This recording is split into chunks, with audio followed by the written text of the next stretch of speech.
Annie. Well, actually, my name's Anneleaze, but I just give out Annie because it's easier. Anneleaze is kind of long, and there's not that many Anneleazes you come across, so it's kind of a bait name. But yeah, originally from St. Lucia. My mother was born in Saltibus, and my father was born in Amsterdam. But I was born and raised in London.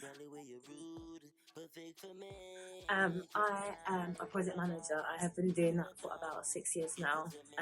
I thoroughly enjoy my job.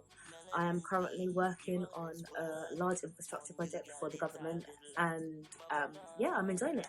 I get to meet different residents from different areas up and down the country.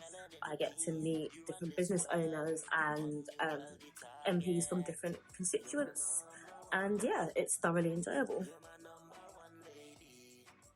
So when I read this question, what challenges do I face to get things done as a black woman? I was like, I don't really face challenges. I'm pretty alright. But I had to proper stop and think about it, because I probably do face more challenges as a black woman, but because that is just like deemed as the way it's done or how I think it is done, I don't really think it's a challenge. I just assume we're all going through it the same way. But it's probably harder for me to get certain things done, or to like achieve certain accolades or get further in my career or things like that as a black woman than it is for other races, just because, well, we know the reason why. But yeah, one thing I can definitely say is a challenge is that the atmosphere that I work, also the environment that I work in, is very white, very male dominated. I am firstly one of 6 black people in my office. I am one of 2 black women in my office, and I think the other lady she's not in project management, and she is probably in her 50s. I am under 30, and I work very, very closely with engineers who, again, tend to be male and are usually between like 35, if I'm lucky, normally like 40, to 70, really, because them men don't like to retire. But yeah, so I can be in meetings and I have the answer to certain questions, because I said earlier, like, my job is to go out into communities to understand what the issues they are facing. Then I go and bring that back to the engineers and say, okay, cool, this is the problem, this is how I think we should solve it. But they don't really want to listen to me. They think they know it, or they've all got the experience over me, and they just like to shut me down.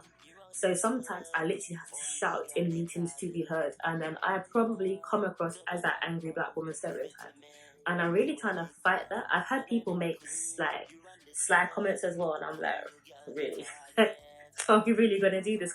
Because you can't be talking over me, you can't be shutting me down, and then try and tell me like I'm this angry black woman. But it's something that I'm trying to work to like overcome, because this is the industry that I work in. It's something that I kind of have to accept. It's a challenge that I'm probably always going to face, because I'm probably always going to be the youngest in my field as I keep on like achieving things and getting promotions.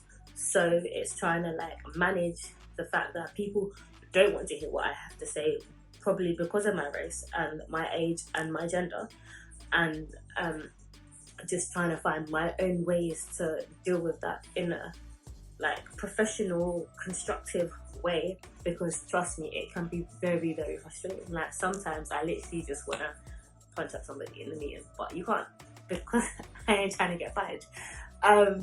So yeah, that's definitely one challenge. Another challenge that I face as a black woman is that they always want to touch my hair. I know this is probably very, very typical, but they always want to touch my hair. Like, if I was going to the office with my hair like this, they'd be like, oh, it's so curly, it's so soft, can I touch it? Nah. No, please leave, like, refrain. And again, I'm not trying to be the passive aggressive angry person, and sometimes in these atmospheres, like these environments, you kind of just have to take it, and it seems very, very bad, and we shouldn't have to, but you kind of just have to take it, because it is literally like white, well, not corporate, because I work for the government, but like white Britain, basically.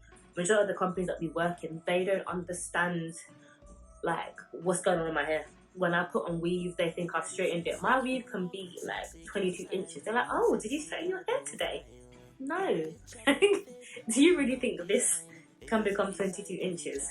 And like sometimes I literally will take the mic and just be so sarcastic and they just don't get it. But that's another challenge, because sometimes I get really, really frustrated, and it's just having to contain that in. Like, you shouldn't really have to manage that, because it's not something that you should really have to deal with at work, but it is definitely something that I'm pretty sure many black women will face.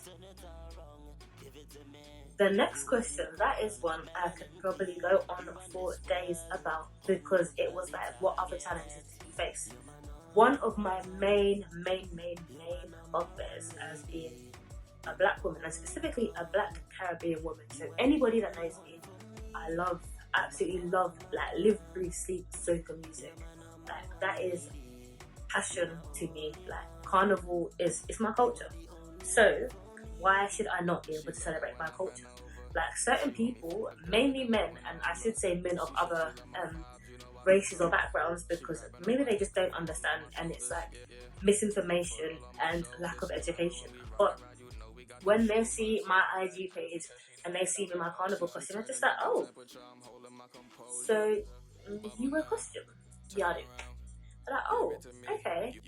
And then immediately they assume, the questions I get are wild. They assume that I'm probably out here doing the most. I chat to bare man. I don't know how to be loyal or faithful, because clearly if you're in a costume and you're dancing, enjoying yourself on the street, that must mean you're out here like just acting wild, if you get what I mean. It's not always the case, and I have cussed people out and tried to like explain to them that the way other people have culture, Caribbean, like carnival, soca music is basically Caribbean culture, and we should be able to celebrate our culture and enjoy our culture without being slut shamed. I'm sure a lot of people will have probably seen this, like on Instagram. I can't remember what the hashtag was. It was like, don't slut shame my culture or something like that. But people will assume that because you're in costume, it's a big deal. Bro, like when you go to the beach, do you not see people in a bikini? How is it different? Mine's just a bikini with some fabulous wings. Like, it's literally that, but because it's like in a different setting, or I don't know what it is, and I don't get it, because obviously I am St. Lucian. I've been brought up around this, so to me it's normal. But a lot of people find issues with it. So guys, definitely. So I have had guys tell me like, oh, I can't be in a relationship with you if you're gonna wear a costume. Alright, bye. That's it. Like, I will pick my costume and my culture and who I am and staying true to me over you, so goodbye. I've had guys say other things, like just indirects about things. Like, oh, is that what you do? Oh, okay. You shouldn't post videos like that because it gives off the wrong impression. What impression is that?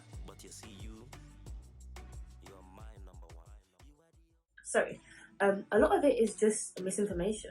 Like, I try to educate people. So when people start challenging me, like, oh, why do you wear a costume? Because it's Caribbean culture. We don't have much to our name in terms of culture. So why do you feel like it's appropriate or suitable for you to try and take that away from me because you're uncomfortable? And a lot of men that are uncomfortable with this is because they have probably low self-esteem, they're insecure, and they just have trust issues, because me being a costume doesn't mean that I'm gonna do anything that another woman that doesn't wear a costume would do, if that makes sense. So yeah, I just try to educate people. I will go on and on and on and on about soca music and Caribbean culture. As I said, like, I am extremely proud to be a black Caribbean woman, specifically a St. Lucian black Caribbean woman. And yeah, I start beef basically. Like, don't try and come for my culture because I'll come for you. That's basically the attitude that I have. But I'm getting older now, and I'm trying to inform people. So I will send them like Instagram pages or articles or just stuff to educate them on Caribbean history, on where the origins of soca and carnival comes from, and it's not as bad as they really think. Particularly Grenadians, because that's a whole different type of soca. And a lot of people have issues with jab because they think it's demonic and all this other stuff. So yeah, I've tried to educate them on that specifically as well. And I just be true to me. That is literally what I do to overcome it.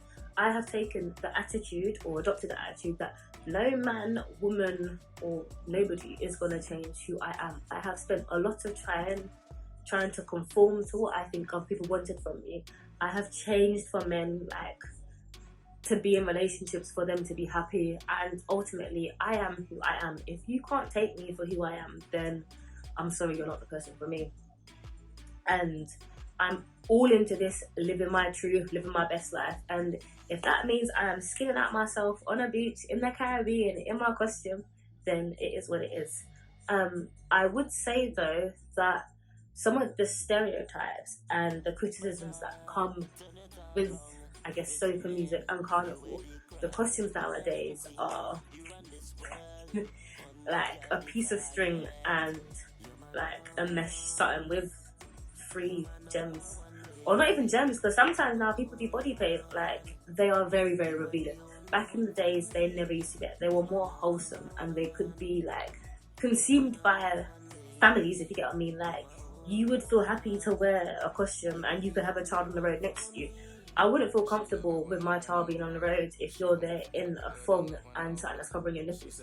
So I understand where some of the criticisms come from, but again, it's explaining to people, like, obviously designers have their own concepts, that's what they choose to wear, but not every carnival costume is like that. Like, you can have a one-piece thing, you can have something that is a lot more covered up, that is still obviously embracing our culture, it's still a carnival costume, but it's not so out there.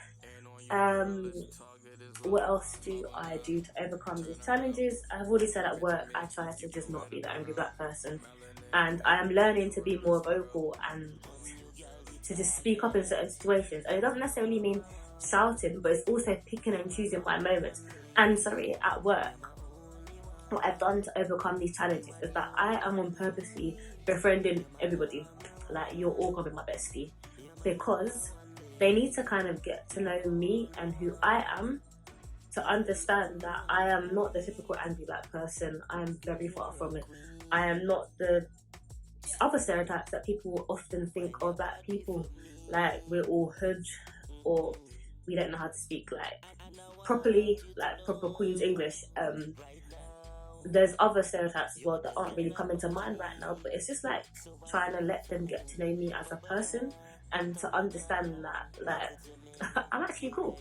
You can chat to me, we can bust jokes. I have shown like my colleagues soca videos, I'll show them Instagram pages of like people in their costumes and stuff like that, and they're just like, wow, like, really? And I'm like, yeah, like, it's a big thing and it's something that should be embraced. I've got African friends, like my best friend is Ghanaian. She is basically St. Lucia. Like, she loves soca as much as I do. We actually went to St. Lucia Carnival together last year. We'll plan to go to other carnivals. One of my other friends, like, he's African and he's fully embraced like Caribbean culture and soca music. So it's just like informing people, educating them, and to get them to understand that there's more to this than what they actually thought it was. TriniBrit production. 241 Swizz. Batch. Villianz. Bad out here.